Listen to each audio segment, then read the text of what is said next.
फ़हरत और सरेआन दोनों डिवोर्स के बाद एक दूसरे से बहुत ज़्यादा नाराज़ होते हैं क्योंकि वो दोनों ही एक्सपेक्ट नहीं कर रहे होते कि इतनी जल्दी उन दोनों की डिवोर्स हो जाएगी। हालिस आगा ने ये काम जल्द से जल्द करने का डिसीजन लिया होता है क्योंकि उनको लग रहा होता है जितनी जल्दी इनकी डिवोर्स हो जाए बेहतर है, क्योंकि उन दोनों की मिसअंडरस्टैंडिंग्स दिन ब दिन बढ़ती ही चले जाती हैं। फ़हरत और सरेआन दोनों एक दूसरे के बहुत ज़्यादा अगेंस्ट हो गए होते हैं।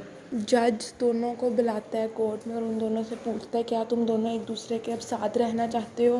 फ़हरत और सरेआन दोनों एक दूसरे की तरफ देखते हैं और थोड़ी देर वेट करते हैं। थोड़ी देर वेट करने के बाद फ़हरत फ़ौरन से बोल देता है कि नहीं, मैं नहीं रहना चाहता सरेआन के साथ, क्योंकि उसके ऊपर हालिस आगा का बहुत ज़्यादा प्रेशर होता है। वो ये नहीं बोलना चाहता होता लेकिन प्रेशर में आके ये सब कुछ बोल देता है। जबकि दूसरी तरफ सरेआन जो होती है वो ये नहीं कहना चाहती होती, लेकिन जब फ़हरत बोल देता है तो वो बहुत ज़्यादा मजबूर हो जाती है और वो बोल देती है। वो कहती है कि मैं भी फ़हरत के साथ नहीं रहना चाहती और मैं डिवोर्स लेना चाहती हूँ। इस तरह दोनों की डिवोर्स हो जाती है। डिवोर्स के फ़ौरन बाद फ़हरत देखता है कि सरेआन बिल्कुल अनकॉन्शियस होकर नीचे गिर जाती है। सरेआन की हालत बहुत ज़्यादा ख़राब हो जाती है।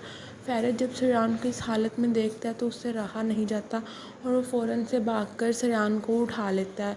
सरेआन को उठाने के बाद वो भाग के उसे लिफ्ट की तरफ लेके जाता है और वो बोलता है एम्बुलेंस को बुला दो, एम्बुलेंस को बुला दो। लेकिन काजिम और हालिस आगा उसकी ये बात नहीं सुनते और उसे बोलते हैं कि तुम सरेआन को छोड़ दो, अब तुम्हारा सरेआन से कोई भी लिंक नहीं है। सरेआन को वो छोड़ देता है क्योंकि काजिम आके उस पर अटैक करता है। फ़हरत भी गुस्से में होता है, वो भी उस पर अटैक करना चाहता होता है लेकिन काजिम उसे रोक लेता है और साथ ही हालिस आगा अपने बंदे भेजता है और हान को भेजता है। वो उसे रोक लेते हैं और फ़हरत को बोलते हैं कि तुम इसे छोड़कर यहाँ से चले जाओ क्योंकि अब तुम्हारा सरेआन पे कोई भी हक नहीं।